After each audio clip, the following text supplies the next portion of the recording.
Mesdames, Mesdemoiselles, Messieurs, bonsoir et bienvenue pour une nouvelle vidéo. Aujourd'hui, on va parler un petit peu de Dragon Ball Super. Alors dans cette vidéo, on va réagir à quelques rageux, même beaucoup de rageux qui n'ont rien compris aux nouveaux épisodes qui sont arrivés récemment. Ils crient toujours à l'incohérence de puissance, Krillin qui rivalise un SSB, que c'est 17 pareil.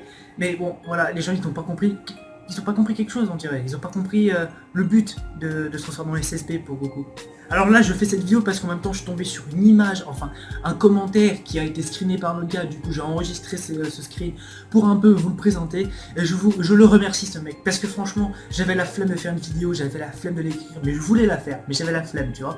Et puis, mais, le texte, il est là devant moi. Tu vois, j'ai même pas eu besoin de l'écrire, il y a un mec qui l'a fait pour moi. Donc du coup, pour tous les gens rageux qui se prétendent être fans de Dragon Ball Z et qui n'ont rien compris à l'épisode, même aux nouveaux épisodes, pardon, laissez-moi vous dire ceci et on va énumérer ça en quelques points. Alors ceux qui vont commencer à crier comme quoi Gohan galère contre Krillin, sachez une chose, Krillin a battu Gohan via les règles du tournoi, il ne l'a pas battu dans un combat à mort, évidemment Gohan l'aurait déglingué sinon. Deuxième point, évidemment que Goku n'a pas besoin de se transformer en SSB pour battre Krillin, mais en fait il lui donne juste un avant-goût du tournoi, parce que oui, il va y avoir des puissances incommensurables, des mecs vraiment balèzes dans le tournoi, il faut bien que Goku lui montre un petit peu la pression, lui fout la pression, lui montre un petit peu ce que ça va être, il teste la pression de Krillin, mais voilà, Krillin, vous voyez, en plus il tremble dans l'épisode, il tremble de peur, c'est exactement le but de Goku. Goku il est pas con quand même. Numéro 3, pour ceux qui disent que ouais, Goku était à fond contre Krillin, et laissez-moi vous dire une chose, même Gohan le dit, si tu vas trop fort, j'interviendrai. Krillin serait mort si C18 ne serait pas intervenu.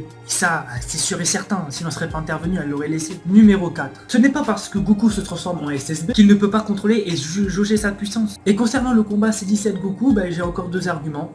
Déjà un, les cyborgs ont un potentiel illimité, c'est-à-dire qu'ils peuvent s'entraîner et augmenter leur puissance au fur et à mesure du temps. Et puis même, C17 le dit même à Goku comme quoi il s'était retenu, ça se voit qu'il s'était retenu. Certes, Goku dit aussi que C17 s'était retenu. Faut pas être con, Goku va pas tuer, il va pas détruire C17, il va pas lancer toute sa puissance sur C17. Il est pas con Goku. Évidemment que si Goku s'est remis à toute sa puissance, C17 il aurait pas fait le poids.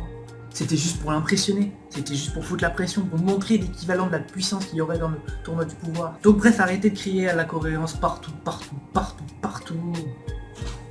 Maintenant vous faites chier.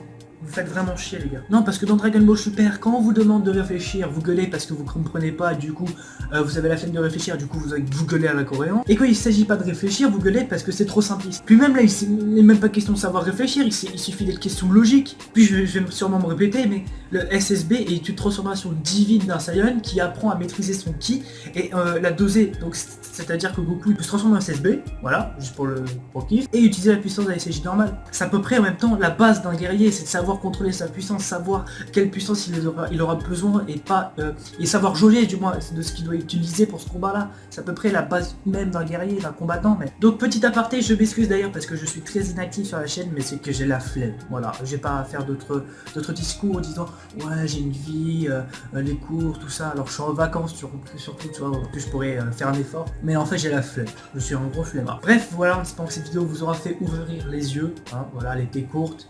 Mais bon, voilà, j'étais obligé. Du coup, cette vidéo touche à sa fin, en espérant qu'elle t'aura plu. N'hésite pas à lâcher un petit like, ce qui me fera extrêmement plaisir. De t'abonner. Et surtout, profite de la vie. Bah oui.